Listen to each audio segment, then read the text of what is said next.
Les enjeux territoriaux des énergies renouvelables sont juste fondamentaux à toutes les échelles de territoire, que ce soit à l'échelle nationale ou à l'échelle vraiment locale au niveau des communes. À l'échelle nationale, il s'agit d'assurer la transition énergétique de notre système vers zéro pétrole d'ici 25 ans.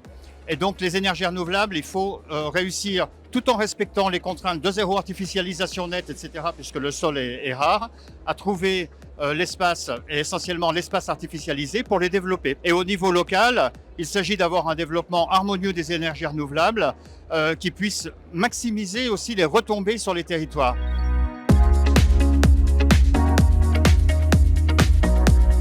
Le rôle des élus, il est absolument essentiel dans le développement des énergies renouvelables. D'une part, parce que la loi d'accélération des énergies renouvelables a donné la compétence aux maires des communes de développer les zones d'accélération des énergies renouvelables, et donc ce sont les communes qui ont l'initiative de proposer les zones d'accélération. C'est ce qu'on appelle la planification ascendante. Et les élus des communes et les élus des intercommunalités sont vraiment au premier plan pour faire leur projet territorial d'énergie renouvelable. Et c'est bien un projet, c'est pas un projet de technicien, c'est un projet de territoire et de stratégie territoriale.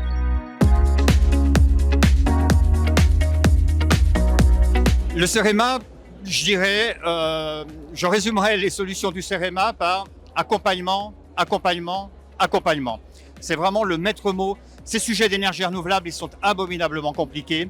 Et pour une collectivité, c'est très compliqué de pouvoir les prendre à bras-le-corps, et pour faire un vrai projet territorial qui fasse sens et qui contribue aussi à la trajectoire de décarbonation de la France, mais qui fasse sens au niveau de son territoire et qui ait les maximum de retombées. Donc accompagnement pour aider les collectivités à définir leurs projets de zone d'accélération, mais aussi accompagnement pour concrétiser les projets. Une fois qu'on a fait la planification, il faut pouvoir accélérer aussi sur la concrétisation des projets. Et on a aujourd'hui tout un tas de mécanismes qui maximisent les retombées locales, les communautés d'énergie citoyenne, les communautés d'énergie locale, les appels à manifestation d'intérêt, l'autoconsommation collective, etc.